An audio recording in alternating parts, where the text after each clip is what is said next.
We have another leak now. This is about a conversation that President Trump had with President Enrique Peña Nieto on January 27th. So a little while back, he gets into office. One of the first calls he makes, understandably, is to our neighbor to the south. And remember, he had as his top campaign issue the wall. But when he calls the Mexican president, he doesn't say that. He says, these are transcripts, quote, "It is the least important thing we are talking about." I thought you told your voters that it was the most important thing. You see that? He's got a different story for depending on who he's talking to. And so if you look, even if you're MAGA, you know he's a liar. You know he lies every single day. He can't help himself. Even his friends say he's a pathological liar. All right, so that's one aspect of it. Then though, he talks to Nieto and he wants to get him to stop talking about the wall and how he won't pay for it. Now, of course, Mexico, Trump famously said we're gonna build a wall and we're gonna make Mexico pay for it. Mexico said, no, we're not gonna do that. Of course I'm not gonna pay for your stupid wall, right? So Trump is trying to talk Nieto out of saying that. So he says, this is again in the transcripts of the phone conversation. So what I would like to recommend is, if we're going to have continued dialogue, we will work out the wall. They're going to say, who's gonna pay for the wall, Mr. President? To both of us. And we should both say, we will work it out.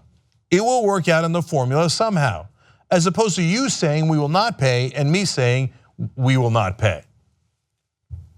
Why? Why would he agree to that?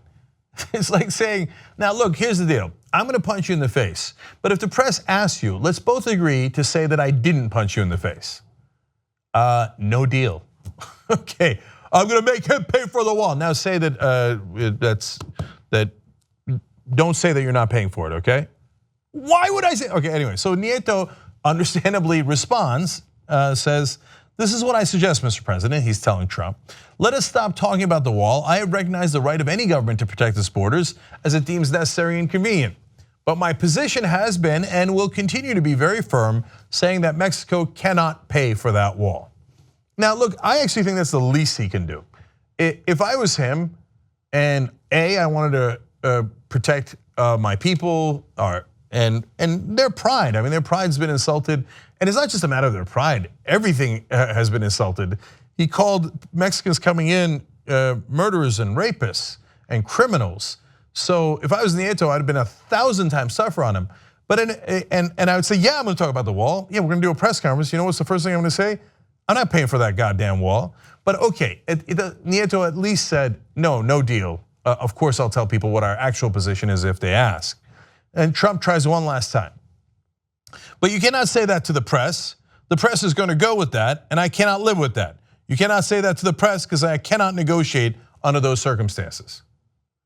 Here's what you're missing. And I know Nieto, they're both presidents, and US is an incredibly important trading partner. There's a lot on the line, so there's a ton of pressure on Nieto, I get it. But if I'm in a situation like this, I'd be like, what are you talking about? What negotiations? There's no negotiations. There's no back and forth. You said we would pay for the wall. You made that up. We're not gonna pay for it. So if you can't negotiate under those conditions, great, because we weren't negotiating in the first place. Okay, so go ahead and piss off.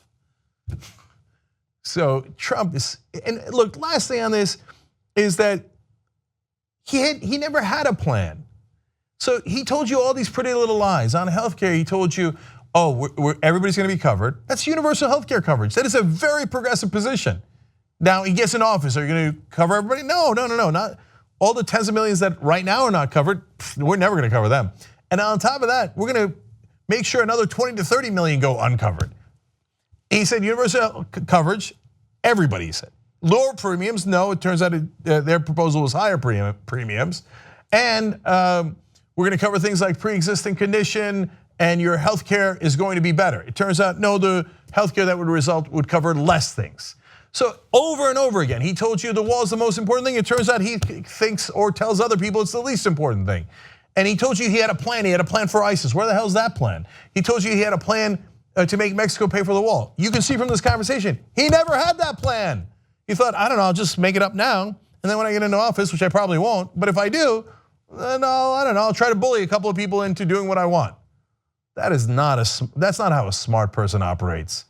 that you come up with a plan A, a plan B, a plan C, and you figure out what leverage to use to get to that. His idea of leverage is, okay, don't do that, okay? I'm asking you not to do that, because that would be embarrassing to me, okay? Let's not talk about the wall. And then don't say that you're not gonna pay for it. Oh, you don't agree? Oh, shoot, I didn't have a plan B. Corporate media is awesome. Wrong. Independent media is the way to go. Believe me, believe me. Support independent media right now. Become a Young Turks member. TYTnetwork.com/join.